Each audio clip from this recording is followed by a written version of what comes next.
Assalamualaikum warahmatullahi wabarakatuh. Nama saya Latifah Ramadhani. Saya dari kelas kursus Psikecia A2.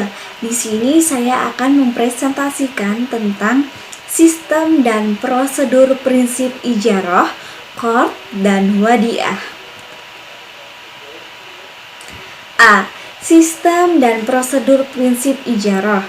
Al-ijarah berasal dari kata al-ajru yang arti menurut bahasanya adalah al-iwad. Dalam bahasa Indonesianya ialah ganti atau upah. Secara etimologi, ijarah bermakna menjual manfaat. Ulama Hanafiyah berpendapat bahwa ijarah adalah akad atas suatu kemanfaatan dengan pengganti. Sedangkan ulama Syafi'iyah berpendapat bahwa ijarah adalah akad atas suatu kemanfaatan yang mengandung maksud tertentu dan mubah, serta menerima pengganti atau kebolehan dengan pengganti tertentu. Adapun ulama Malikiyah dan Hanabilah menyatakan bahwa ijarah adalah menjadikan milik suatu kemanfaatan yang mubah dalam waktu tertentu dengan pengganti. Secara terminologi, ijarah adalah transaksi atau suatu manfaat yang mubah berupa barang tertentu atas dijelaskan sifatnya dalam tanggungan dalam waktu tertentu, atau transaksi atas suatu pekerjaan yang diketahui dengan upah yang diketahui pula. Jumhur ulama fikih berpendapat bahwa ijarah adalah menjual manfaat dan yang boleh disewakan adalah manfaatnya, bukan bendanya.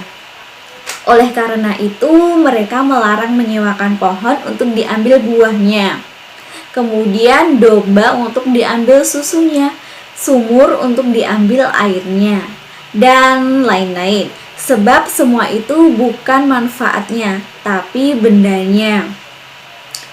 Akad ijarah berfokus kepada manfaat barang dan tidak boleh dilakukan atas suatu benda. Misalkan saja apabila ada seekor sapi yang diijarahkan untuk diambil susunya, hal ini tidak diperbolehkan karena susu dapat berupa benda dan dapat diperjualbelikan. Rukun ijarah. Rukun ijarah pertama ada yang menyewakan suatu barang atau muajir dan mustajir. Ada akad antara penyewa dan yang menyewakan. Ada ijab qabul atau sigot. Ada upah atau ujroh. Yang terakhir ada manfaat baik antara pihak yang menyewakan dan pihak penyewa. Syarat ijarah. Pertama, kedua pihak yang melakukan transaksi ijarah sudah dewasa atau balik dan tidak dalam keadaan mabuk. Kedua pihak yang melakukan transaksi memiliki kerelaan dan tidak didasarkan suatu paksaan dari pihak lain. Ketiga, barang yang menjadi objek transaksi harus jelas adanya. 4. Barang yang menjadi objek transaksi harus halal sesuai dengan syariat Islam. Kelima, ada barang yang menjadi objek transaksi menjadi hak mu'jar atas seizin pemiliknya. Keenam, manfaat yang didapatkan harus diinformasikan secara terang dan jelas. Kemudian ada jenis ijarah, yaitu ijarah manfaat. Ijarah jenis ini memiliki objek sewa berupa aset yang tidak bergerak seperti rumah, tanah, kendaraan, pakaian, perhiasan, dan sebagainya. Kedua, ada ijarah pekerjaan.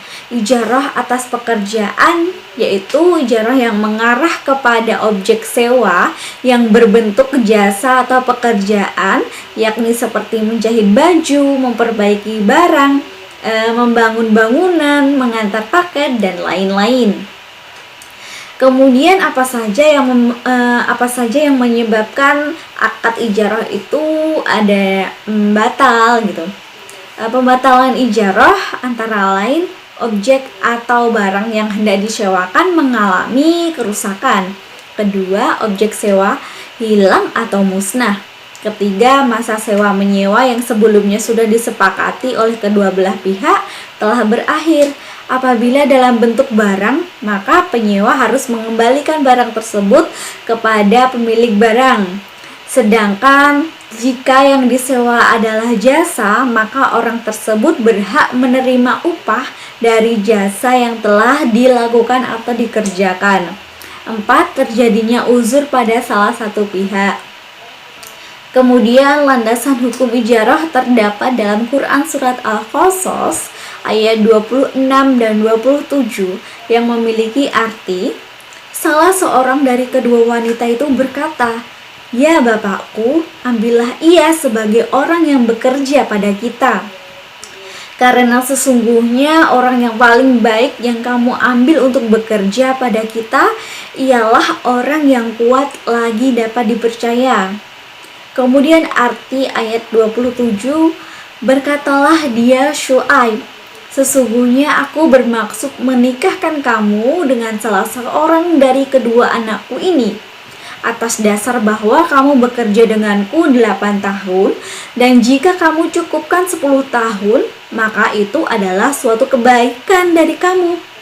Maka aku tidak hendak memberati kamu, dan kamu insya Allah akan mendapatiku termasuk orang-orang yang baik." B. Sistem dan prosedur prinsip qard. Apa sih qard itu? Qard adalah akad pinjaman yang wajib dikembalikan dengan jumlah yang sama pada waktu yang disepakati. Secara teknis, pinjaman ini diberikan oleh seseorang atau lembaga keuangan syariah pada orang lain yang kemudian digunakan untuk kebutuhan yang mendesak. Pembayarannya bisa dilakukan dengan diangsur atau dilunasi sekaligus juga bisa. Kemudian menurut Bank Indonesia, qard adalah pinjam-meminjam dana tanpa imbalan dengan kewajiban peminjam mengembalikan pokok pinjaman secara sekaligus atau cicilan dalam jangka waktu yang telah ditentukan. Syarat dan rukun qard. Pertama, peminjam atau muqtarid. Pihak peminjam harus seorang yang ahliyah muamalah, yang berarti harus balik, berakal waras, dan tidak mahjur. Secara syariat tidak diperkenankan mengatur hartanya sendiri. Kedua, ada pemberi pinjaman. Pihak pemberi pinjaman haruslah seorang ahliyat at-tabarruk, layak bersosial, dengan arti mempunyai kecakapan dalam menggunakan hartanya secara mutlak menurut pandangan syariat. Dalam qard, seorang mukrid meminjamkan dananya tanpa paksaan dari pihak lain. Ketiga, dalam perbankan syariah, qard dijalankan sebagai fungsi sosial bank. Dananya biasa berasal dari zakat, infak, atau sodakoh yang dihimpun dari agniya atau dari sebagian keuntungan bank. Keempat, barang atau utang. Barang yang digunakan sebagai objek dalam qard harus dapat diakad salam. Karena dengan bisa diakad salam, maka barang tersebut dianggap sah untuk dihutangkan. Kelima, ada ijab qabul atau sigot. Ucapan dalam ijab qabul harus dilakukan dengan jelas dan dapat dipahami oleh kedua pihak, sehingga tidak menimbulkan kesalahpahaman. Kemudian macam-macam akad qard. Pertama, ada akad qard yang berdiri sendiri dan hanya bermaksud sebagai tujuan sosial, sesuai dengan apa yang tertera dari Fatwa MUI DSN nomor 19 yang menjelaskan bahwa al-qard ada bukan sebagai kelengkapan transaksi atau sarana untuk mencari keuntungan. Kedua, akad qard yang terjadi sebagai sarana untuk melengkapi transaksi lain yang bersifat komersial atau termasuk ke dalam akad-akad muawadah untuk mendapatkan keuntungan. Pihak ketiga hanya dalam menggunakan dana tersebut untuk tujuan komersial, seperti menggunakan dana tersebut untuk tujuan pembiayaan pengurusan haji, lembaga keuangan syariah, produk kron emas, pengalihan utang, dan ajakan piutang atau sebagainya. Landasan hukum qard. Landasan hukum dari akad qard berasal dari surat Al-Baqarah ayat 280 yang memiliki arti, dan jika orang yang berhutang itu dalam kesukaran, maka berilah tangguh sampai dia berkelapangan, dan menyedekahkan sebagian atau semua utang itu lebih baik bagimu jika kamu mengetahui. Yang terakhir ada sistem dan prosedur prinsip wadiah. Wadiah berasal dari wada'ashi syai'a, yang artinya meninggalkan atau menitipkan suatu pada orang lain yang sanggup menjaga sebagai titipan murni dari satu pihak ke pihak lain, baik individu maupun badan hukum, yang harus dijaga dan dikembalikan kapan saja si penitip menghendakinya. Dalam ekonomi syariah, wadiah adalah titipan nasabah yang harus dijaga dan dikembalikan setiap saat atau sewaktu-waktu nasabah yang bersangkutan menghendakinya. Bank bertanggung jawab atas pengembalian titipan tersebut.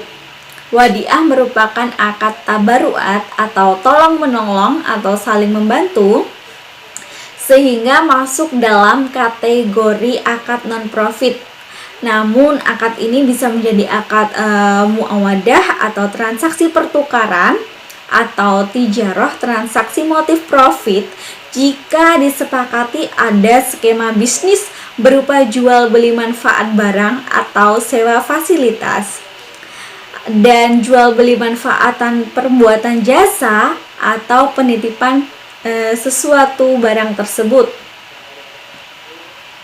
Jenis wadiah ada dua, yaitu wadiah amanah. Wadiah yang asli, tidak terjadi pengubahan esensi akad, titipan yang berlaku sesuai dengan kaidah asal titipan, yakni menjaga amanah. Penerima titipan tidak mempergunakan barang titipan dan tidak bertanggung jawab atas kehilangan dan kerusakan yang terjadi pada barang titipan selama kerusakan tersebut tidak diakibatkan oleh kelalaian atau kecerobohan si penerima titipan dalam memelihara barang titipan tersebut, seperti safe deposit box. Kedua ada wadiah yadomana.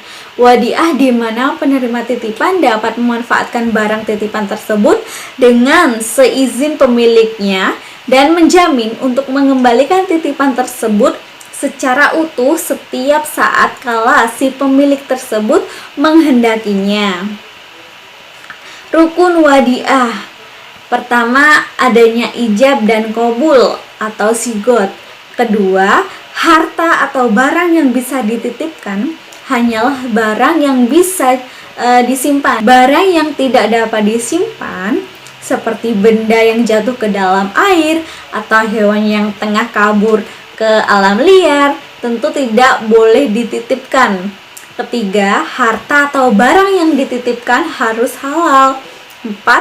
Barang yang dititipkan adalah barang yang memiliki nilai atau himah sehingga dapat dilihat sebagai mal.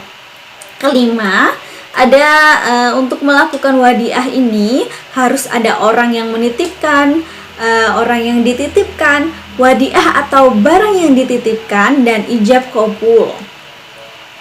Faktor batalnya akad wadiah antara lain: 1.